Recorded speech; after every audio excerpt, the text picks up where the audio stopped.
Hello there, folks. This is Benjamin Rexroad. Most of you probably already know that, but for those of you who don't, I am the managing artistic director of Wandering Aesthetics, the company that started the electric pressure cooker, and one of the companies that helps run the Akron Center for Art, Music, and Performance, or the center, which is where the electric pressure cooker is normally held when we're not in quarantine and have to do it virtually.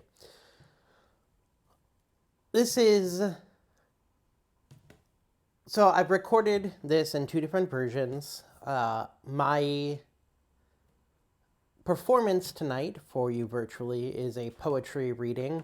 And I recorded a long one that was everything all together, and I'm going to record this version broken up that might be interspersed throughout, and I'm going to let Kyle choose. But this is like, even though I'm recording two versions, this is about my 30th take because I'm here alone and getting this right has been difficult. And I had started doing this with a joke at the beginning, but I am a serious person, and so the joke just wasn't working for me. But I was reminded of a poem that I really, really love. It is A Valentine for Earnest Man by Naomi Shihab Nye. And I'm just going to share a little excerpt from you, which I thought apropos because I'm going to be doing poetry anyway. And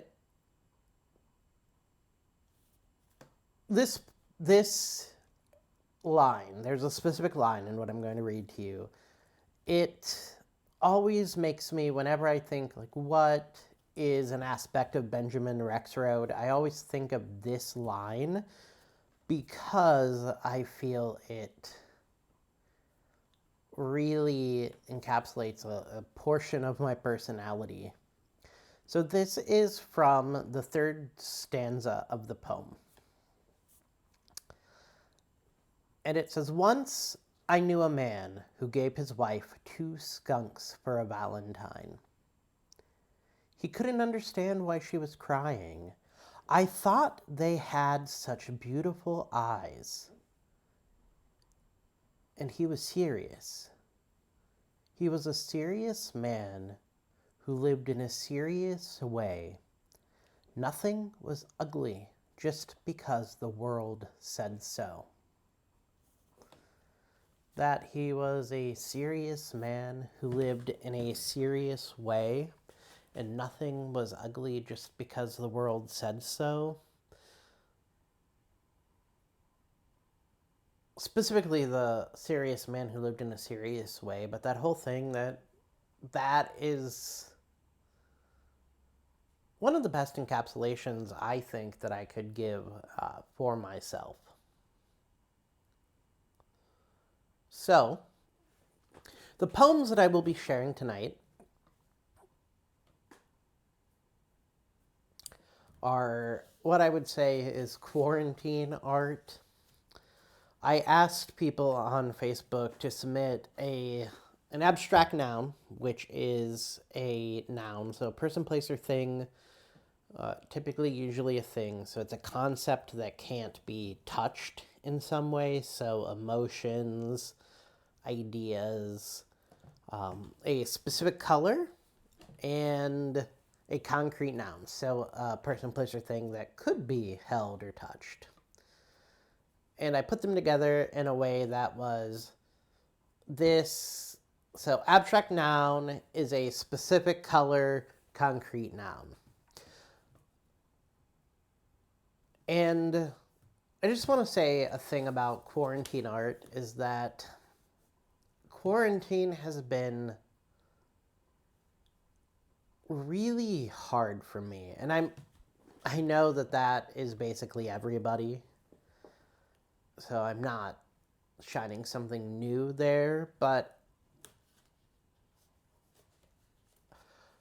I thought maybe I would share a little bit about myself, because I know that I I'm a creature that maybe doesn't really ever offer much to people about my inner life. And so theater saved my life, both in that it gave me friends and connections to people, but also in a big way, it became who I am. And so when Kyle and I were getting together, and I believe in the maxim, know thyself, and I think that I have a pretty good handle and grasp on who I am. And so I wanted to be upfront with Kyle, and I told him that theater will always come first. And it wasn't an excuse or anything like that, but it was to say that if you can't, like, if that is not something you're okay with, then I don't think that we should be in a relationship, because that's my truth. And I couldn't be in a relationship with anyone who didn't understand that. And that still holds true. Without theater, I don't know if life is worth living.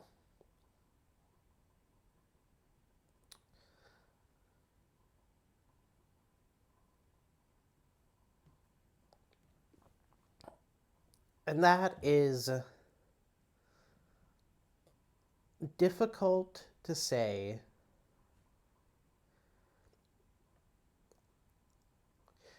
And so, what is theater? And to me, theater is the art of human connection, of person-to-person contact, of person-to-person communion.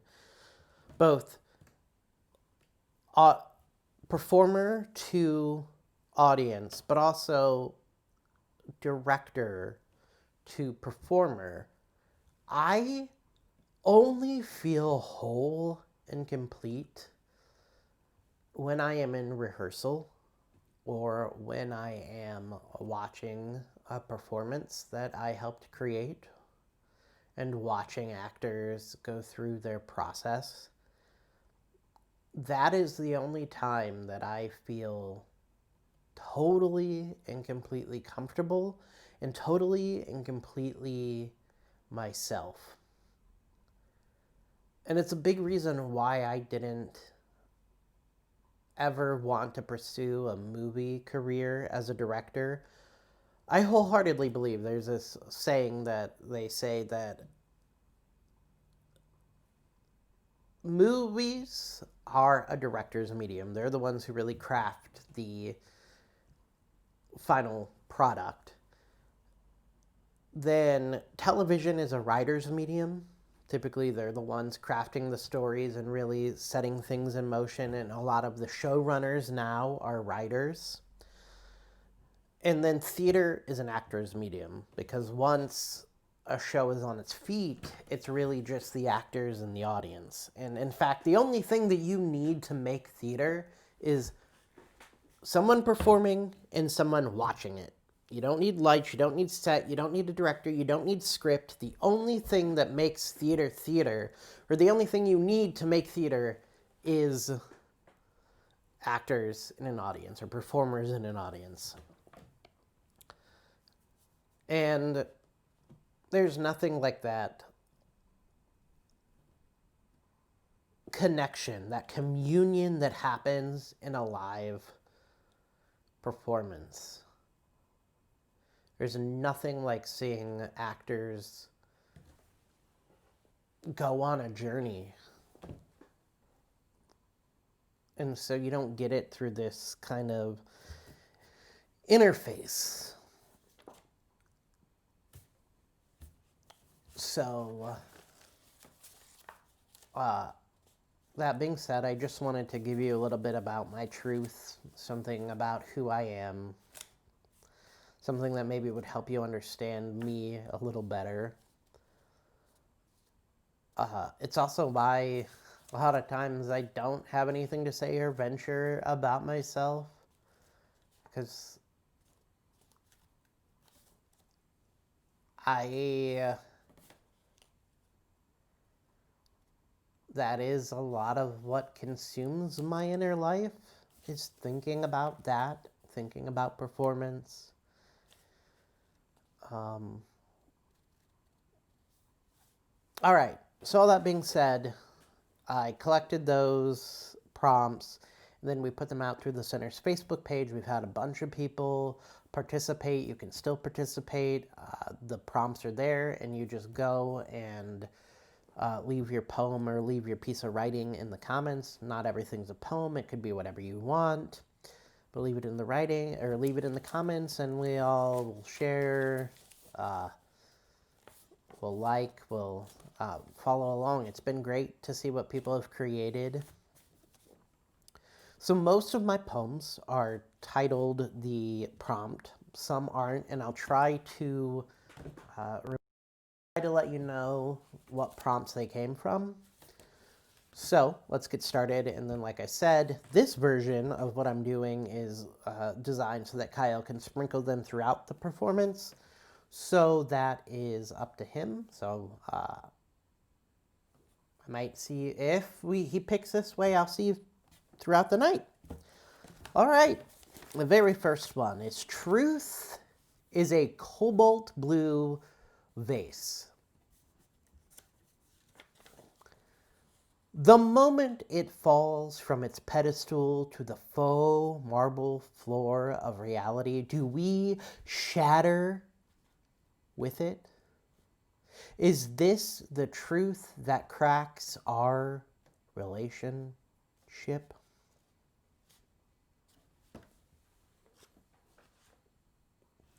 Hold for applause. No, you're going wild and crazy. All right. I'll see you in a bit with the next poem.